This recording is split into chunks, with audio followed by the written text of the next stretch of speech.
है। तो बाबर ने इसकी मुगल वंश की स्थापना की थी कब से, 1526 से 1530 तक इनका समय काल रहा है। उसके बाद आते हैं हुमायूं, इनका समय 1530 से 1540, इस 40 के बाद इनका समय भी 56 तक रहा है, 1556 तक रहा है। अकबर का जो समय रहा है 1556 से 1605 रहा है। जहांगीर का जो समय काल रहा है 1605 से 1627 रहा है। शाहजहां का जो समय है ये 1628 से 1658। औरंगजेब की अगर हम बात करते हैं तो 1658 से 1707 इनका समय रहा है। उत्तर मुगल काल ये 1707 से 1857 की क्रांति तक का यह समय जब लघु चित्रकला शैली है, जो कि इसका टाइम पीरियड क्या है, 16वीं शताब्दी और 19वीं शताब्दी के मध्य तक भारतीय उपमहाद्वीप में विकसित हुई थी। कब, इसका टाइम पीरियड याद रखना है कि कब, 16वीं से 19वीं शताब्दी में के मध्य यह विकसित हुई थी। यह चित्रकला जो थी वो परिष्कृत तकनीकी और विषय वस्तु की विविधता के लिए जानी जाती है। मुगल चित्रकला ने कई परिवर्तित चित्रकला शैलियों को प्रेरित किया है, इसीलिए भारतीय चित्रकला में इसका विशेष स्थान है। तो ये तो रहा कि मुगल चित्रकला आखिर क्या है। अब हम बात करेंगे इसी के आगे कि मुगल शासकों का संरक्षण यहाँ पे कैसे हुआ। मुगल शासक विभिन्न कला रूपों के संरक्षक थे। प्रत्येक मुगल अधिकारी ने अपनी रुचि व पसंद के अनुसार सुलेखन करवाया, चित्रकला में कार्य किया, वास्तुकला में कार्य किया, किताब बनवाई या मतलब किताबों का चित्रण करवाया, पांडुलिपियाँ चित्रित करवाई आदि में योगदान दिया। अब यहाँ पे हमें देखना है कि वह कौन कौन से कलाकार हैं, मतलब जो शासक रहे हैं और उस समय के जो कलाकार रहे हैं, कि चित्रकला के क्षेत्र में किसका योगदान रहा है, वास्तुकला में किसके समय अधिक हुआ है और पांडुलिपियाँ चित्रण किसके समय अधिक हुआ है। उन्होंने कलाकारों की चित्रशाला में गहराई रुचि ली तथा अभूतपूर्व नई शैली का पालन पोषण कर कला को नई ऊंचाइयों पर पहुंचाया। अब हम बात करेंगे समझने का आधार कि मुगल कालीन आखिर चित्रकला को समझने के लिए प्रायः मुगल कालीन राजनीति एवं वंशावली को ध्यान में रखना आवश्यक है। तो अगर हम बात करें कि मुख्य तत्व की बात करें तो मुगल शासक के बारे में हम पढ़ेंगे, चित्रकला शैली के बारे में पढ़ेंगे, पांडुलिपियों का चित्रण कैसे हुआ, चित्रशालाएँ किसके समय में खोली गई थी और सुलेखन कार्य किसके समय बढ़िया हुआ है, और वास्तुकला का जो विकास हुआ है कब हुआ है, और किताबों का बनना कब प्रारंभ हुआ। तो कुछ हमारे पॉइंट हैं, जैसे बाबर से बहादुर शाह जफर तक का जो समय रहा है, कला को दिया, सबसे उत्कृष्ट चित्रशाला विकसित हुई, कला अमर रही। अगर हम परीक्षा की टिप की अगर हम बात करें कि तो हमें किस किस पॉइंट पे ध्यान रखना है, तो नाम, किस समय का काल रहा है, शासक कौन रहे हैं और उस समय की क्या विशेषताएं रही हैं, प्रमुख कलाकृतियों, ये 5 जो हमें पॉइंट है ये हमें याद रखना है एग्जाम के पॉइंट ऑफ व्यू से।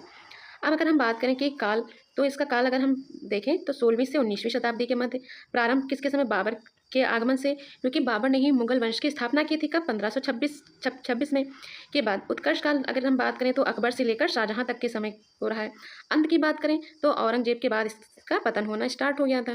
अब आगे हम अगर बात करते हैं पीवाईक्यू के बारे में, अगर हम बात करें कि इससे किस प्रकार के क्वेश्चन पूछे जा सकते हैं, तो अधिकतर प्रश्न पूछे जाते हैं शैली की विशेषताओं से और प्रमुख शासक से संबंधित, चित्रशाला से, पांडुलिपियों से और प्रमुख चित्र, जैसे रज्मनामा, जो एक ये ऐसा क्वेश्चन है जो हर एग्जाम में पूछा जाता है कि इसका फारसी अनुवाद क्या है, या महाभारत से रिलेटेड पूछ लेते हैं। तो ये कुछ पॉइंट रहे इससे। अब हम बात करते हैं त्वरित, मतलब तुरंत अगर हम रिवीजन के लिए अगर हम बात करें तो मुगल चित्रकला जो थी कैसी थी, तो लघु चित्रकला शैली रही है। समय क्या रहा है, 16वीं से 19वीं सदी रहा है। प्रेरणा स्रोत की अगर हम बात करें तो भारतीय, फारसी और यूरोपीय का प्रभाव रहा है। संरक्षक मुगल शासक के समय रही है। मुख्य गतिविधियों की बात करें तो चित्रकला और सुलेखन इसमें देखने को मिलता है। नेक्स्ट हम बात करते हैं भारतीय कला जो है, अगला है मुगल चित्रकला पर विभिन्न प्रभाव भी पड़े हैं। तो अगर हम प्रभाव की बात करें तो मुगल लघु चित्रकला में देसी विषय वस्तु और चित्रकला शैली फारसी शैली रही है, व उसके बाद यूरोपीय शैली का सम्मिश्रण रहा है। इस काल की कलाओं में देशी व विदेशी प्रभावों के घुलने मिलने की झलक दिखाई देती है, मतलब देसी प्रभाव के साथ साथ विदेशी प्रभाव भी देखने को मिलता है। अपने चरम पर इस्लामिक, भारतीय व यूरोपीय दृश्य संस्कृति और सौंदर्य के अति परिष्कृत मिश्रण रूप को प्रस्तुत करती है। प्रारंभिक में पारंपरिक भारतीय व ईरानी शैली से यह काफ़ी अधिक विकसित हुई थी। अगर स्टार्टिंग की बात करें तो यहाँ पे ईरानी शैली प्लस भारतीय शैली का प्रभाव देखने को मिलता है। ईरानी शैली को हम फारसी शैली भी कह सकते हैं। यह अद्वितीय चित्रकला शैली कलाकारों व कला संरक्षकों दोनों के दार्शनिक विचार, अभिरुचियों, विश्वास और सौंदर्य बोध की कलात्मक अभिव्यक्ति है। मुगल दरबार में कला की अगर हम बात करें कि कला का विकास कैसे हुआ है, तो मुगल दरबार में कला अधिक औपचारिक रूप हो गई, क्योंकि वहाँ कार्यशालाओं की भी स्थापना हो गई थी, कि मतलब जैसे कौन से कलाकार चित्र बना रहे हैं तो उनके लिए कार्यशाला भी खोली जाने लगी। कार्यशाला में ईरान से बुलाए गए चित्रकार भी सम्मिलित हुए थे। विशेष रूप से अपने आरंभिक वर्षों में भारतीय व ईरानी चित्रकला शैली का अति सुंदर सामंजस्यपूर्ण मिश्रण हुआ। मुगल चित्रशाला में सुलेखक, चित्रकार, जिल्दसाज, मलमची मतलब सोना फेरने वाले होते थे। महत्वपूर्ण आयोजनों में जैसे हस्तियों तथा शासकों की रुचियां चित्रों में दर्ज की जाती थीं। ये चित्र प्रायः शाही व्यक्तियों की बौद्धिक व मानसिक संवेदनशीलता के अनुकूल होते थे। ये चित्र पांडुलिपियों एवं एल्बम के भाग होते थे। जैसे मुगल कालीन अगर हम बात करें, पूछ लें कि मुगल कालीन कला कैसी है, तो दरबारी कला कही जाती है। अब अगर हम बात करें कि महत्वपूर्ण तथ्य अगर हम देखें इसमें, तो मुगल चित्रकला शैली 16वीं से 19वीं शताब्दी के मध्य विकसित हुई। यह लघु चित्रकला शैली है, भारतीय फारसी यूरोपीय प्रभाव का अद्भुत संगम है। तो ये हम अगर बार बार इन चीज़ों को रिपीट करेंगे तो हमें एक ही बार में ये चीज़ें याद हो जाएंगी। परीक्षा की दृष्टि से अगर देखें तो संरक्षक को याद करना है और इनकी हमें प्रमुख विशेषताओं के बारे में बात करनी है और विषय वस्तु जो कि अलग अलग लिखे गए हैं। अगर हम बात करें कि PYQ की कि किस प्रकार से क्वेश्चन पूछे भी गए हैं, तो क्वेश्चन की अगर हम बात करते हैं तो मुगल चित्रकला किन शैलियों के मिश्रण का परिणाम है, ये 2021 में क्वेश्चन पूछा गया था, फारसी शैली और ईरानी शैली। अकबरकालीन चित्रकला की कुछ विशेषताओं से क्वेश्चन भी पूछे जाते हैं। मुगल चित्रकला चित्रशाला में कौन कौन से कार्य करते थे, इससे भी क्वेश्चन आगे किसी न किसी एग्जाम में बने ही हैं। फिर है कि संभावित क्वेश्चन कहाँ से बन सकते हैं, तो विशेषताओं से बन सकते हैं और इनके जो विभिन्न प्रभाव किस पर, इन पे भी बन सकते हैं। मुगल चित्रशाला की संरचना पे बन सकते हैं और मुगल शासकों से संबंधित भी बन सकते हैं। अगर हम बात करें कि इनका जो क्रम रहा है कि सबसे पहले कला की शुरुआत कैसे हुई है, तो बाबर ने इसकी मुगल वंश की स्थापना की थी। कब से? 1526 से 1530 तक इनका समय काल रहा है। उसके बाद आते हैं हुमायूं, इनका समय 1530 से 1540। इस 40 के बाद इनका समय भी 56 तक रहा है, 1556 तक रहा है। अकबर का जो समय रहा है 1556 से 1605 रहा है। जहांगीर का जो समय काल रहा है 1605 से 1627 रहा है। शाहजहां का जो समय है ये 1628 से 1658। औरंगजेब की अगर हम बात करते हैं तो 1658 से 1707 इनका समय रहा है। उत्तर मुगल काल ये 1707 से 1857 की क्रांति तक का यह समय, जबकि मुगल कला का या मुगल कला में जब विकास नहीं था उस समय का काल रहा है। तो सबसे पहले तो हमें एक क्रम याद रहना है कि बाबर के बाद किसका समय आता है, बाबर, हुमायूं, अकबर, जहांगीर, शाहजहां, औरंगजेब। तो अगर हम बात करें तो बाबर, हुमायूं, अकबर, जहांगीर, शाहजहां, औरंगजेब, उत्तर मुगल काल, ये हमें क्रम भी याद रहना है। याद करने के लिए अगर हम बात करें बाबर, हुमायूं, अकबर, जहां शाह और औरंग होकर आया उत्तर मुगलों का दौर, ये अगर हम चाहें तो ट्रिक बना सकते हैं। अगर हम बात करें कि तुरंत तो कैसी हमारी मुगल शैली, अगर बात करें कि मुगल लघु चित्रकला कैसी थी, तो लघु चित्रकला शैली थी। इसका समय काल क्या रहा है, तो 16वीं से 19वीं शताब्दी रहा है। इसका प्रभाव किसका रहा है, तो भारतीय फारसी यूरोपीय प्रभाव देखने को मिलता है। मुगल चित्रशाला जो थी वह शलेखक, चित्रकार, जल्दशाद और मलमची लोगों के लिए खोली गई थी। पांडुलिपियों और एल्बम के लिए यहाँ भी कार्य हुआ है। आगे हम बात करते हैं प्रारंभिक मुगलकालीन चित्रकला की। प्रथम मुगल शासक जो बाबर थे 1526 में भारत आया। वह कला प्रेमी था और अपने साथ फारसी चित्रकला की परंपरा भी लेकर आया। बाबर के संरक्षण जो बाबरनामा में बाग, बगीचों, प्राकृतिक दृश्यों और स्थापत्य का सुंदर वर्णन मिलता है। हुमायूं के काल में ईरानी कलाकार भारत आए, जिनमें मीर सैयद अली और ख्वाजा अब्दुल समद जो थे वो प्रमुख थे। हुमायूं द्वारा ईरानी चित्रकारों के संरक्षण देने से मुगल चित्रकला की ठोस नींव पड़ी। इस काल की प्रमुख विशेषताओं की बात करें तो फारसी शैली का प्रभाव देखने को मिलता है। सूक्ष्म रेखांकन स्टार्ट हो गया था, नाजुक चेहरों का चित्रण, सजावटी पृष्ठभूमि। भारतीय तत्वों का अगर हम समावेश देखें तो वस्त्र, आभूषण, स्थापत्य, वनस्पति और जीव जंतु को देखने को मिलता है। प्रकृति, शिकार, दरबारी दृश्य और राजसी जीवन प्रमुख विषय बने। पांडुलिपि चित्रण की परंपरा का सुदृढ़ विकास भी इस समय हुआ। अगर हम बात करें कि महत्वपूर्ण तथ्य की बात करें तो बाबर जो था वो कैसा था, कला प्रेमी था, लेखक था और कवि था। क्वेश्चन बन सकता है वह कौन सा कलाकार है या मुगल काल के कौन सा वो है जो लेखक और कवि है या कला प्रेमी है, तो बाबर है। बाबर में प्राकृतिक वर्णन है। बाबरनामा में जो है इन्होंने कैसा वर्णन किया है, तो प्रकृति का वर्णन किया है, प्राकृतिक वर्णन है। हुमायूं ईरानी कलाकारों का संरक्षक है। प्रारंभिक मुगल कला जो थी वो फारसी ईरानी तत्वों का समन्वय रही है। अगर हम बात करें कि एग्जाम के पॉइंट ऑफ व्यू से कि हमें क्या याद रखना है, तो बाबर, हुमायूं, अकबर तीनों शासकों के कालक्रम को याद रखना है। योगदान और प्रमुख कलाकारों के नाम भी इस समय के याद रखने हैं। अगर हम बात करें कि कैसे क्वेश्चन पूछे जा चुके हैं, तो बाबर के बारे में पूछे जा चुके हैं। हुमायूं के संरक्षण में आए ईरानी कलाकार जैसे मीर सैयद अली, अब्दुल समद सिराजी, इनके बारे में भी क्वेश्चन पूछे जा चुके हैं। और मुगल चित्रकला पर फारसी प्रभाव पड़ा है, इससे भी क्वेश्चन बन चुके हैं। आने की अगर संभावना अगर हम बताएं तो बाबर के कला प्रेम का भी वर्णन पूछा जा सकता है। हुमायूं के संरक्षण में आए जो प्रमुख कलाकार हैं उनके बारे में जैसे मीर सैयद अली और अब्दुल समद सिराजी। प्रारंभिक मुगल चित्रकला की प्रमुख विशेषताओं के बारे में भी क्वेश्चन बन सकते हैं। अब जैसे हम पूछ सकते हैं कि बाबर जो था वो कैसा था, तो कला प्रेमी, और इन्होंने बाबरनामा लिखी थी। बाबर एक ही ऐसा था जिसने अपनी आत्मकथा तुज्जो के बाबरी जो है वो तुर्की भाषा में लिखी थी। फिर है हुमायूं जो थे वो ईरानी से कलाकारों के संरक्षण ही लेकर आए थे। प्रारंभिक मुगल कला फारसी प्लस भारतीय प्रभाव रहा है। मुख्य विषय की बात करें प्रकृति, शिकार, दरबार, पांडुलिपि चित्रण परंपरा मजबूत हुई थी। अब अगर हम बात करें कि बाबर का समय, बाबर 1526 से 1530, हुमायूं 1530 से 1540, अकबर का समय 1556 से आगे तक रहा है। तो ये हम बार बार अगर इन चीज़ों को रिपीट करेंगे तो हमें ये क्वेश्चन याद हो जाएंगे। अगर हम बात करें बाबर आया, क्या उसने क्या किया, फारसी कला लाया। हुमायूं ने क्या किया, कलाकार बुलाया। अकबर ने इसे बुलंद बनाया। बाबर आया, फारसी कला लाया, हुमायूं ने कलाकार बुलवाया, अकबर ने इसे बुलंद बनवाया। परीक्षा में क्यों महत्वपूर्ण है ये, तो मुगल चित्रकला की नींव इस काल में पड़ी और आगे चलकर अकबर के समय यह अपने चरम पर पहुंची। अक्सर पूछे जाने वाले प्रश्न, मुगल चित्रकला की शुरुआत किसने की, तो चित्रकला की या बात करें या मुगल वंश की। अगर हम बात करें कि मुगल वंश की शुरुआत किसने की, तो बाबर के काल से मानी जाती है। हुमायूं ने चित्रकला को कैसे आगे बढ़ाया, ईरानी कलाकारों के संरक्षण से। तो ये तो रही बात। नेक्स्ट है हुमायूं की कला, 1530 से 1540, इसके बाद 1556 तक इनका काल रहा है।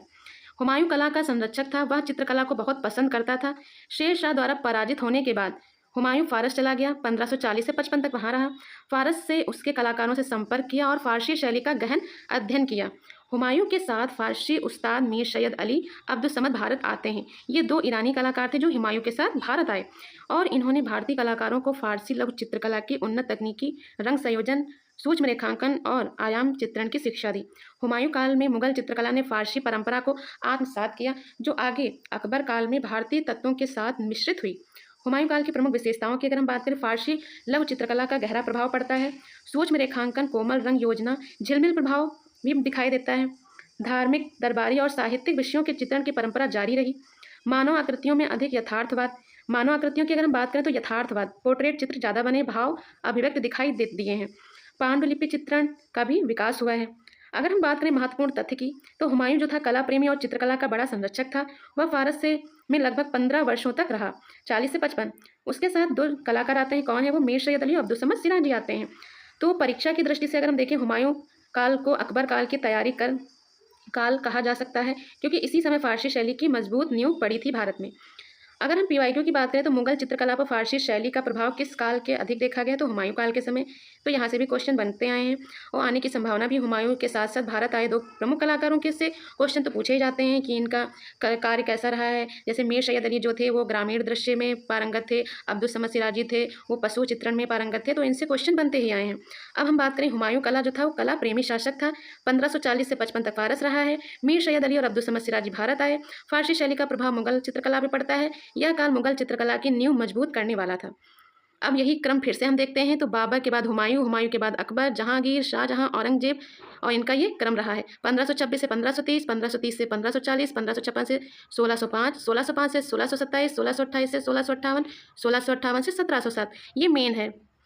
तो हुमायूं गया फारस, लाया दो उस्ताद खास, मीर सैयद अली अब्दुल समद, चित्रकला को दिया नया प्रकाश। हुमायूं गया फारस, लाया दो उस्ताद खास, मीर सैयद अली अब्दुल समद, चित्रकला को दिया नया प्रकाश। ये हम ऐसे याद कर सकते हैं।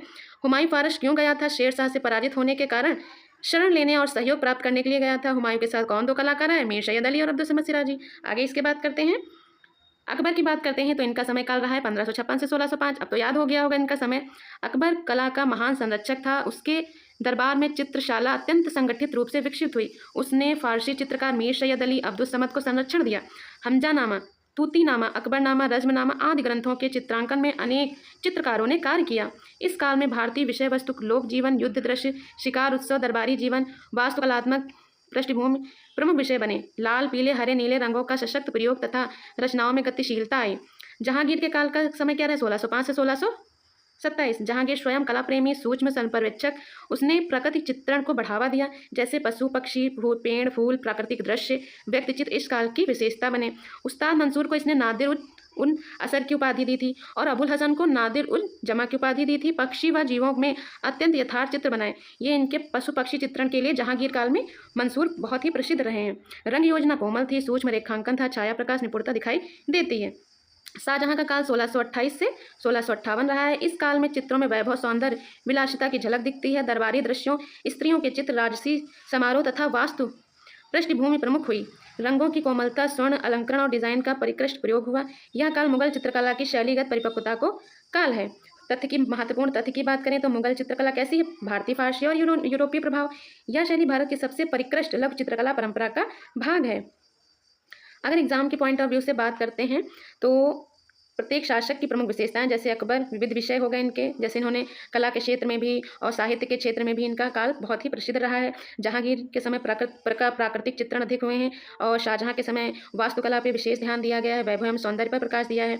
जैसे मुगल चित्रकला के संरक्षक कौन थे, इससे क्वेश्चन बन सकते हैं। उस्ताद मंसूर से भी कई बार क्वेश्चन पूछे गए, हमजानामा से भी कई बार क्वेश्चन पूछे गए हैं कि इसमें कितने चित्र हैं, 2400 चित्र हैं और कितनी कहानियां हैं, 360 कहानियों का वर्णन किया गया है।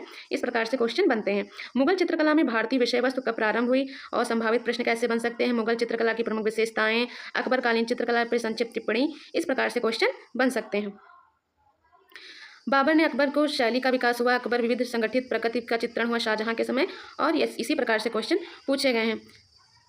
इसी प्रकार से हम आगे देखते हैं। औरंगजेब का काल 1658 से 1705। औरंगजेब व्यक्तिचित्र रूप में कला संरक्षक नहीं था, परंतु चित्रकला परंपरा जारी रही। इस काल में धार्मिक, ऐतिहासिक और दरबारी विषयों के साथ प्राकृतिक अध्ययन पर भी बल दिया।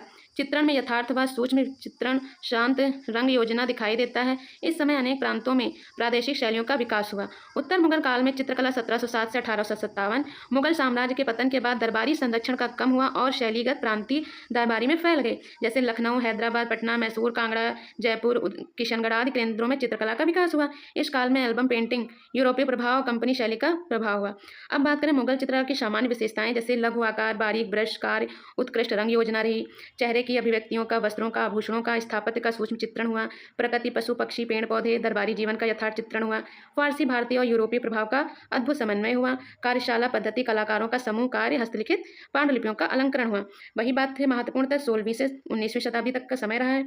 यह लघु चित्रकला शैली रही है। शासकों का क्रम याद रखना है, विशेषताएं याद रखनी है और चित्रशाला व कलाकारों को याद रखना है। अगर हम बात करें, लघु चित्रकला शैली है भारतीय प्लस फारसी प्लस भारतीय व यूरोपीय प्रभाव है। अकबर से लेकर विस्तार, जहांगीर का प्रकृति चित्रण, शाहजहां सौंदर्य शिखर है। उत्तर मुगल का प्रादेशिक शैलियों का विकास हुआ है। प्रमुख विषय दरबार, युद्ध, प्रकृति, पशु पक्षी, इन सब से चित्र बने हैं। अब हम फिर से एक बार बात कर लेते हैं, बाबर, हुमायूं, अकबर, जहांगीर, शाहजहां, औरंगजेब। तो याद करने के लिए आकार, खोज, विस्तार, प्रकृति, प्रेम, सौंदर्य शिखर, सीमित संरक्षण, प्रांतीय विकास, इनके समय रहा। बाबर के समय आधार पड़ा, हुमायूं ने खोज करी, अकबर के समय विस्तार हुआ, जहांगीर प्रकृति प्रेमी था, शाहजहां सौंदर्य शिखर तक ले गए और औरंगजेब सीमित संरक्षण किया और उत्तर मुगल में प्रांतीय कला का विकास हुआ। इसके बाद हम बात करते हैं कुछ महत्वपूर्ण प्रश्नों की कि मुगल कालीन लघु चित्रकला में किस प्रकार के प्रभावों का समन्वय दिखाई देता है। केवल भारतीय, केवल फारसी, भारतीय, फारसी, यूरोपीय, केवल यूरोपीय। तो अभी हमने इसका इतनी बार रिवीजन किया है, तो ये क्वेश्चन आप तुरंत आंसर बता सकते हैं। इसका राइट आंसर भारतीय, फारसी और यूरोपीय इसका राइट आंसर हो जाएगा। नेक्स्ट क्वेश्चन की बात करते हैं। हमारा नेक्स्ट क्वेश्चन है, हुमायूं के समय भारत आने वाले 2 फारसी चित्रकार कौन हैं? तो हो जाएंगे मीर सैयद अली और अब्दुल समद सिराजी। नेक्स्ट क्वेश्चन है, हमजानामा का चित्रण किसके समय शुरू हुआ और किसके समय जारी रहा? बाबर व हुमायूं, हुमायूं व अकबर, अकबर व जहांगीर, जहांगीर और शाहजहां। तो ये किसके समय तक स्टार्ट रहा है? तो हुमायूं व अकबर के समय यह जारी रहा।